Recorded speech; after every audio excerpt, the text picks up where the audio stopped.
Welcome back, squad, and if you're new here, welcome to the channel. Today I'll be examining the early days of Sauron, the maker of the rings and the most feared of the servants of Morgoth. Sauron is the main antagonist and the title character of The Lord of the Rings, and the horror he inspires pervades nearly every chapter of the novel. He's portrayed as a being of great power and cunning, a master of dark sorceries, capable of recreating a physical body despite being apparently slain on multiple occasions. Even without his ring, he is a foe too formidable for the likes of Gandalf, Galadriel, or Aragorn to face directly. We come to know quite a bit about his rise to power in the Second and Third Ages, but very little is revealed about his origins or his nature in The Lord of the Rings itself. During his council, Elrond asserts that nothing is evil in the beginning, even Sauron was not so. But all this tells us is that Sauron once existed in some non-evil state. In fact, without the context of Tolkien's other writings like the Silmarillion, it's almost impossible to figure out what kind of creature Sauron even is. There are scattered references to him having been a servant of Morgoth, the great enemy of the First Age, but The Lord of the Rings doesn't give many concrete details about the Elder Days, so this information isn't as helpful as it could be. One might suspect this vagueness could reflect the fluidity of Tolkien's own conception of Sauron, a character who does not appear in Tolkien's earliest writings on Middle-earth.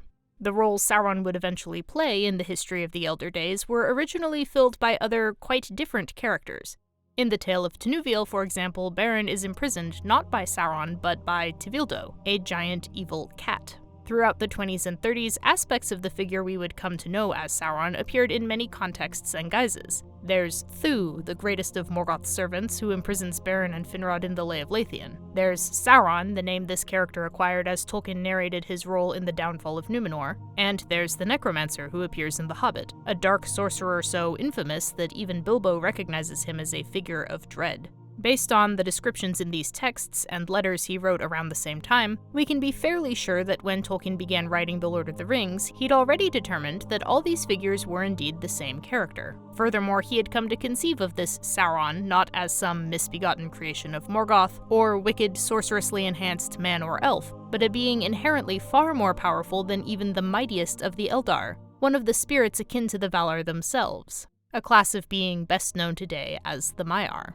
But while Tolkien understood this about his novel's central villain, it wasn't until the publication of the Silmarillion that readers finally got some of the context necessary to understand Sauron's nature, including a full account of the Discord of Melkor, his wars against the other Valar, his corruption of the very substance of Arda, and of course his many servants. Some that he fashioned himself, some who were at his side from the earliest days of his glory, and some who joined him later on, swayed by his deceitful promises and gifts. Chief among them was Sauron, who rejected his chance to repent after his master's fall at the end of the First Age. As a result, in after years he rose like a shadow of Morgoth and a ghost of his malice, and walked behind him on the same ruinous path down into the void. However, not a lot is said about the start of that path, and what is stated is often confusing and contradictory. This is a little surprising. Temptation, corruption, and repentance are critical themes in the Legendarium, and even though Tolkien didn't reveal much about Sauron in The Lord of the Rings, one of the details he did include was the assertion that he had once been good. So one would think that at least some attention would be paid to the choices and events that led Sauron himself into the unfathomable depravity he came to represent by the Third Age. But apart from his villainous exploits in Morgoth's service, there's precious little about Sauron in the Silmarillion. In fact, we hear more about the fall of Morgoth himself than about the temptation and perversion of his successor. The first mention of Sauron in the Silmarillion is in the Valaquenta, which states, "In his beginning he was of the Maiar of Aule, and he remained mighty in the lore of that people. In all the deeds of Melkor the Morgoth upon Arda, in his vast works and in the deceits of his cunning, Sauron had a part." The next time he's mentioned, and indeed every time after that, it's already in the role of Melkor's lieutenant. The only other mention of Sauron's fall is in Of the Rings of Power and the Third Age, which likewise states that Melkor seduced Sauron to his allegiance sometime in the Beginning of Arda. Adding to the confusion is a very subtle matter of nomenclature, the distinction between Ea, or being, and Arda, or the realm, inhabited by elves, men, and dwarves under the rule of the Valar. Ea is the whole domain of space and time, something roughly equivalent to the concept of the universe, though in the Silmarillion it's more often equated with the term the world. Arda refers to something like planet Earth, or possibly the solar system containing Earth. It's a relatively tiny region englobed within the vastness of Ea, and the designated birthplace of the children of Eru. This means the phrase, "the beginning of the world," is not the same as the beginning of Arda. The two are distinct points within time. Additional posthumous publications contributed a bit more detail but little clarity. In what Christopher Tolkien calls an isolated and undatable note published in Unfinished Tales, Tolkien recounts that during the Second Age, Sauron adopted the names Artano or Aulendil while among the Noldor, names he chose to suggest that he was a Maiar of Aule. This, it is said, fuels Galadriel's suspicion of him, since she claims there was no Maiar by that name in Aule's train when she lived in Valinor. Tolkien clarifies that this is not decisive, since Aule existed before the building of Arda, and the probability is that Sauron was in fact one of the Aulean Maiar, corrupted before Arda began by Melkor.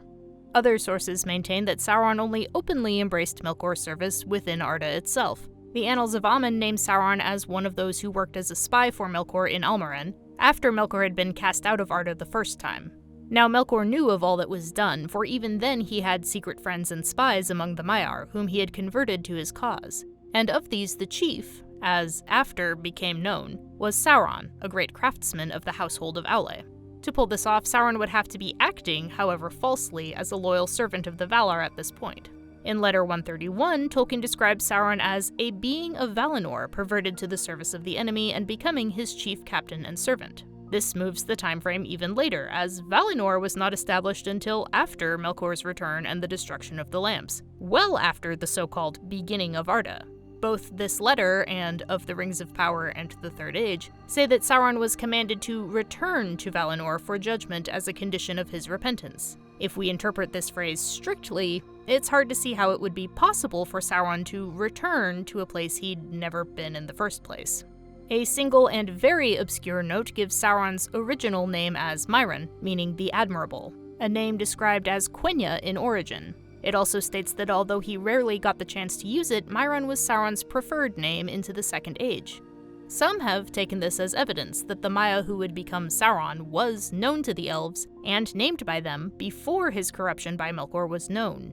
However, it's also possible that Mairen is a translation of a name given to him in the tongue of the Valar before the elves awoke. The Quenya names of the Valar themselves were sometimes derived this way.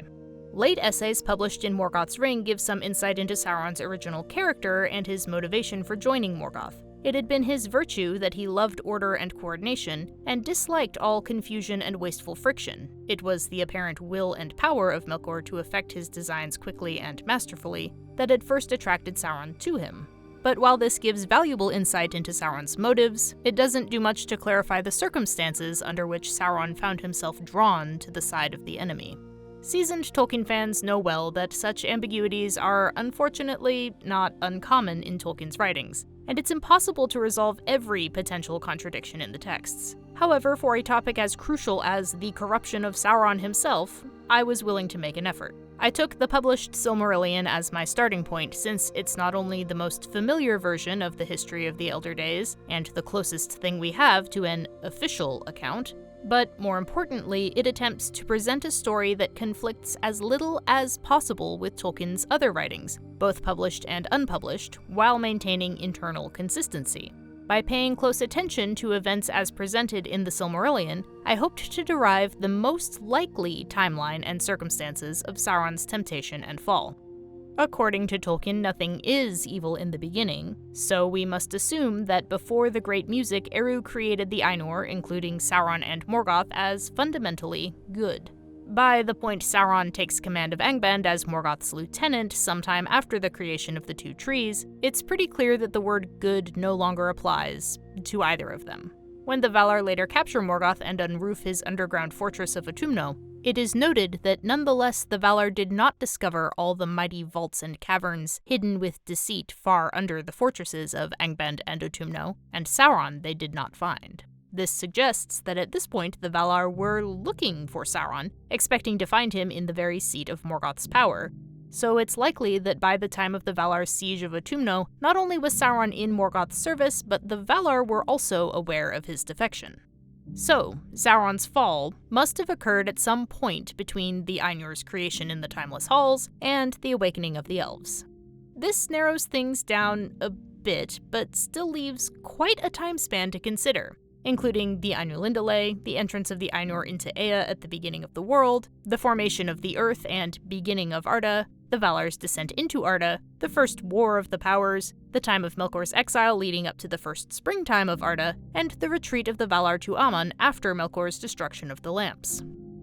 During the music of the Ainur, it's said that many spirits attuned their music to Melkor's discord, either unconsciously or willfully. But a late note states that Sauron was not a beginner of discord, and he probably knew more of the music than did Melkor, whose mind had always been filled with his own plans and devices, and gave little attention to other things. While not definitive, this doesn't sound like the kind of character who would eagerly join Melkor's rebellion right at first. Moreover, the Ainulindalë takes place well before the beginning of Arda, the point most often given for Sauron's fall. Technically, it's even before the beginning of time. When the Ainur enter Ea, they're surprised to find it in an unfinished state, and for ages uncounted and forgotten, they labor in its empty realms, until in the fullness of time, Arda, the Earth, starts to form amid the depths. For those of you keeping score at home, this would mark the earliest point that could be described as the beginning of Arda.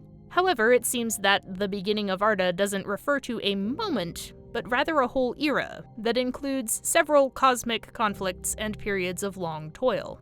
Initially, the formation of Arda is chiefly the work of the great and most elemental of the Valar, who start shaping it from without, ManwÃ, Ulmo, and Aule, along with Melkor. Predictably, Melkor refuses to play nice. He's reluctant to let Arda progress to a less molten state, and he declares his intent to name the Earth to himself and do what he wants with it. ManwÃ challenges this claim, and he called unto himself many spirits, both greater and less, lest Melkor should hinder the fulfillment of their labor forever, and earth should wither ere it flowered. At least some, if not all of these spirits were his fellow Valar. His spouse Varda, for instance, is said to have come to the aid of ManwÃ from the deeps of Ea. Melkor withdraws, for a time, while the other Valar in turn drew unto them many companions, some less, some well-nigh as great as themselves, and they labored together in the ordering of the earth and the curbing of its tumults. And after Melkor goes off to sulk, makes a tactical retreat, the Valar and their helpers enter Arda itself and dwell within it. Melkor, seeing this, also enters Arda, but because of his mood and the malice that burned in him, that form was dark and terrible, and he descended upon Arda in power and majesty greater than any other of the Valar, as a mountain that wades in the sea and has its head above the clouds, and is clad in ice and crowned with smoke and fire. And the light of the eyes of Melkor was like a flame that withers with heat and pierces with a deadly cold. His arrival kicks off the First War of the Powers, which rages until the arrival of Tulkas allows the Valar to force Melkor out of Arda and into the outer darkness. After Melkor's expulsion, the Valar labor for long ages to undo his damage. Once the fires of the young Earth are finally subdued, its seas quelled, its lands fixed, and the first of Yavanna's plants have begun to grow in the light of the two lamps, the Valar finally let their guard down, and Melkor begins plotting his return. In order to do this, we're told he relies on information from secret helpers and spies among the Maiar. The published Silmarillion leaves these spies unnamed, but the Annals of Aman, written in the early 50s, names Sauron as among them. Melkor again descends into Earth, this time as a shadow of night, and hides in the north, where he attempts to gain power over Arda through more subtle means. It takes some time for the Valar to realize something is seriously wrong, and before they can do anything about it, Melkor rallies his followers and mounts a preemptive attack, throwing down the lamps and plunging the newly established Earth into turmoil once more. This time his efforts stick, for the Valar are never afterward able to achieve the order and symmetry they first planned. While the Valar struggle to contain the destruction, Melkor gathers even more servants to himself in his newly delved halls of Autumno, including Balrogs and a whole array of monsters and dark perverted spirits, though again, Sauron is not specifically mentioned as being among them. Nevertheless, by this point Sauron's corruption was probably well underway, and the process would almost definitely have been complete by the time Sauron is appointed Lord of Angband, which is built to be Melkor's western outpost guarding against assault from Aman. This is not a position you give to someone who can't afford to give it their full time and attention, and still less to someone whose loyalty might still be in question. From this point, we can assume that not only was Sauron serving the enemy, he was doing so openly. We know from this story that Morgoth's corruption of the universe and its inhabitants occurred through multiple mechanisms and at multiple times, and a few of these occasions are described. By the time Melkor establishes his control over much of Arda, we're told he's already gathered a group of followers who joined him in at least 2 separate phases. For of the Maiar, many were drawn to his splendor in the days of his greatness, and others he corrupted afterwards to his service with lies and treacherous gifts. Sauron is here mentioned as the greatest of the spirits who joined the enemy, but it's not obvious from this passage which category he belongs to or when his service began. Later on, though, we read that Melkor's earliest followers evolved into the creatures known as Balrogs. Those spirits who first adhered to him in the days of his splendor became most like him in his corruption. Their hearts were of fire, but they were cloaked in darkness, and terror went before them. They had whips of flame. Balrogs they were named in Middle-earth in later days. Sauron is not numbered among the Balrogs. Indeed, he retains the power to appear beautiful for many years, and does not seem to have been visibly affected by his fall to the degree Melkor and his Balrogs were. So Sauron was likely not part of this earliest group of followers, and was drawn to Melkor later on. It's hard to put an exact date on the so-called Days of Melkor's Splendor, during which his greatness first attracted admirers to his following. Upon his first descent into Arda, he's pretty impressive, but his form already reflects the darkness of his mood. By the time he and his servants re-enter Arda in secret to destroy the lamps, he definitely doesn't suggest splendor anymore, for he was grown dark as the night of the void. So, the first wave of spirits drawn to his service, those who would become the Balrogs, were likely already allied with him before his first descent into Arda, and definitely by the time of his return. Around this time, we also get the first mention of the Ainur assembling in groups around specific individual leaders, and noticing this led me to wonder about the relationship between the Valar and their Maiar. After all, one of the few somewhat consistent tidbits we have about Sauron's original unfallen state is that he was once a Maia of Aule. So understanding what that means, as well as when that description could have applied to him, is crucial. In early versions of the Legendarium, the characters we now think of as the Maiar are often described as the children of the Valar, and appear alongside associated spirits who are akin but not necessarily loyal to one Vala or another. Sometimes they don't seem very interested in helping the Valar at all. However, in the aftermath of The Lord of the Rings, Tolkien was gradually moving away from the idea that the Valar would have literal children. Most of the references we have to the character of Sauron as we know him from The Lord of the Rings date from this later period, when the Maiar were conceived of as creatures of the same basic kind as the Valar, created at the same time, but different in degree. The terms Valar and Maiar are given by the elves, who observe this distinction well after Arda is established and the Ainur have settled into their respective roles within it. The term Valar is introduced in the Ainulindale after some of the greatest and most fair of the Ainur entered Ea, accepting the condition that their power should thenceforward be contained and bounded in the world, to be within it forever until it is complete, so that they are its life and it is theirs. And therefore they are named the Valar, the powers of the world. The Maiar are first described in the Valaquenta as other spirits whose being also began before the world, of the same order as the Valar, but of less degree, the people of the Valar and their servants and helpers. Individual Maiar are described in terms of their position. Eänwë is the herald of ManwÄ, while Osse is a vassal of Ulmo.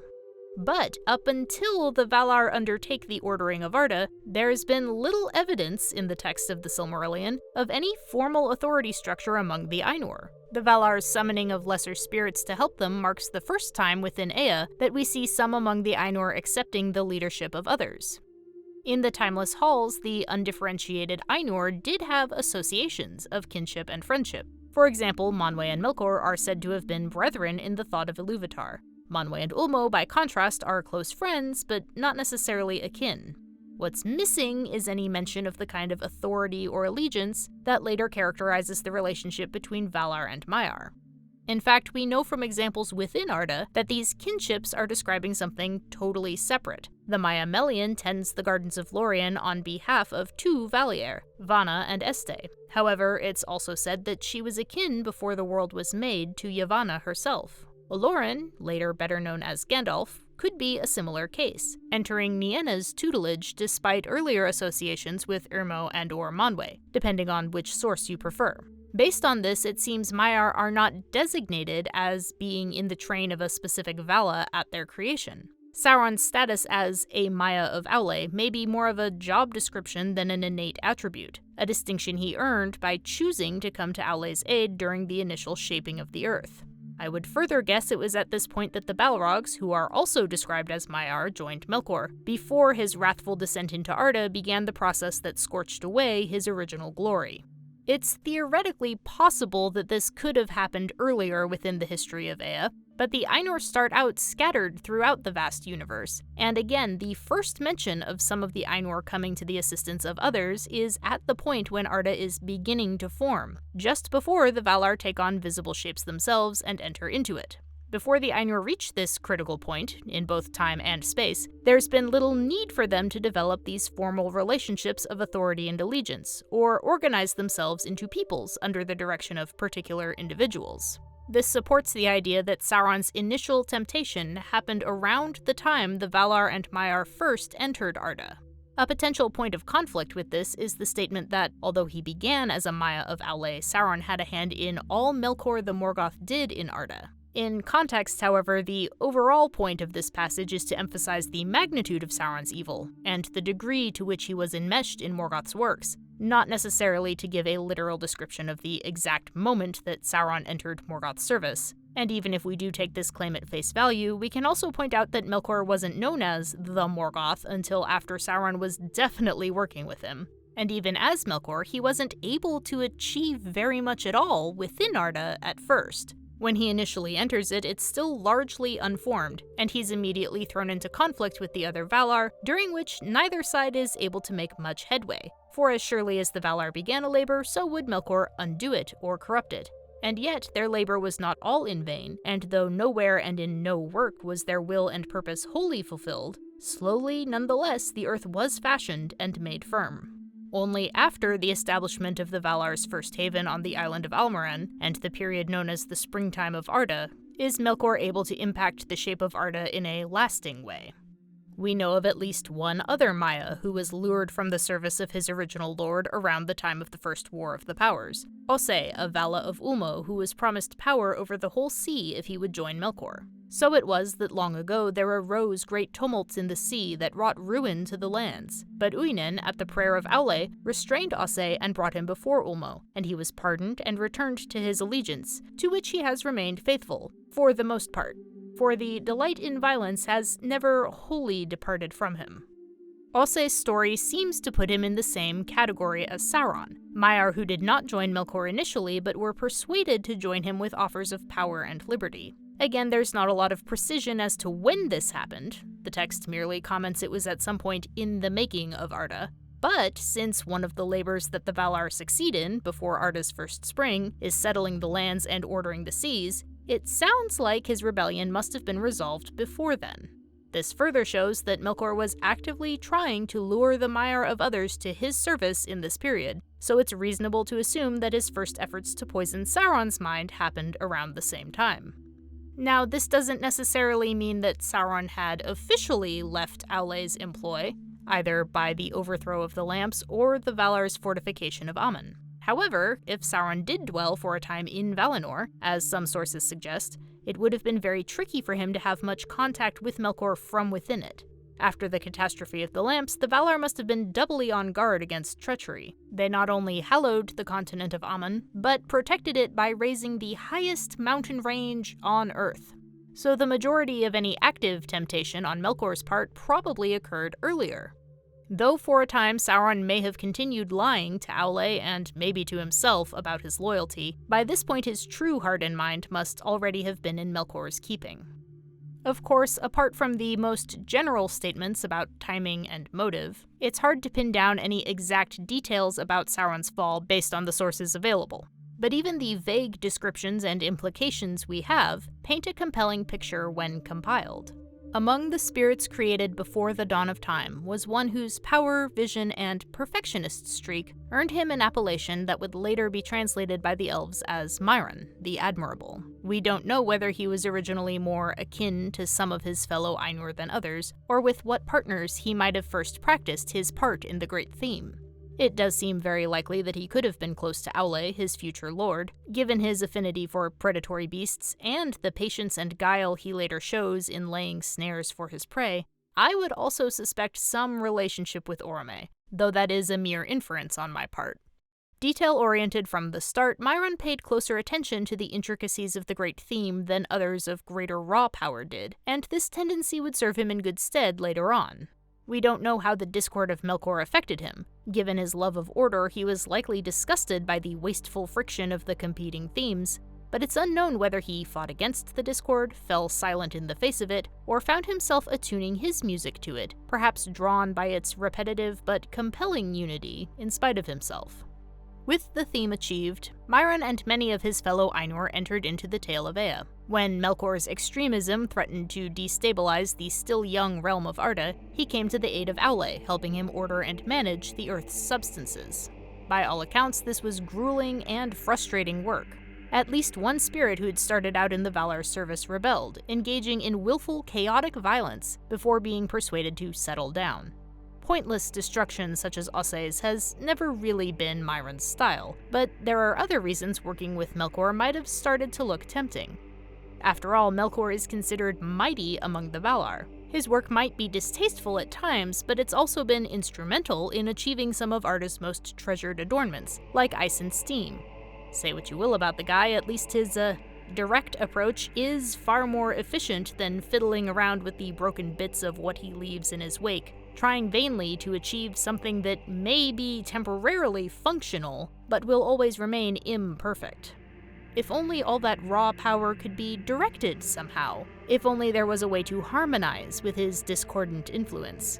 Earth, in all its chaotic glory, could be unified at last. Even after Melkor's ejection, restoring order to Arda took a long time, and we know that Aule's services were highly sought by his fellow Valar. Along with Tulkas, he is described as being particularly depleted when the Valar finally call a halt to their labor. His assistants were no doubt similarly overextended, which might have been the final impetus our nascent Dark Lieutenant needed to not just sympathize with Melkor but conspire with him for the overthrow of the rest of the Valar.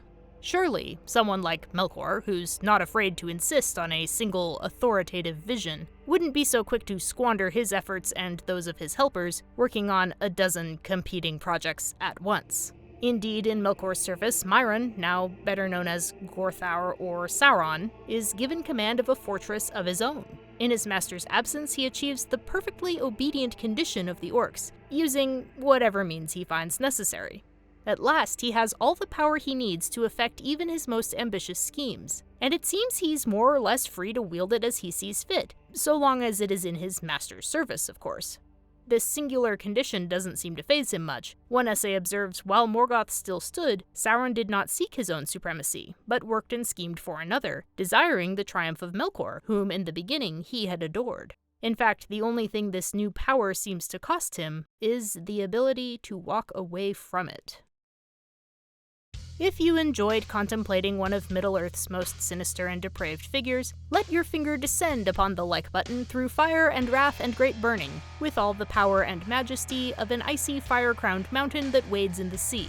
To see more exercises in ransacking the lore of Middle-earth for every relevant phrase and footnote on a single topic, consider subscribing. If you'd like to support the channel, access my Discord server, or get updates and bonus content, you can follow the link in the description to check out my Patreon page, where I will definitely be posting all of the extra bits of research that didn't make it into this video, like Sauron's origins as Thu and the weirdness of the early cosmology. Thank you to everyone for watching, and special thanks to those who are already supporting me through Patreon, including John H. Austin Jr., Gandalf the Grey, Marcel Ribeiro, Nick Rialo, Jeremy Buckingham, Bitso Bongo, Dorwin Gray, Brendan Mooney, E-Rose B, Allison Kreutzberg, Frankie 12-String, Joel Bion, Kevin Gilstad, and Jared Carver. Until next time, keep your themes harmonious, And don't pick fights with your little brother, his fiancée, and his unnervingly buff new friend from out of town.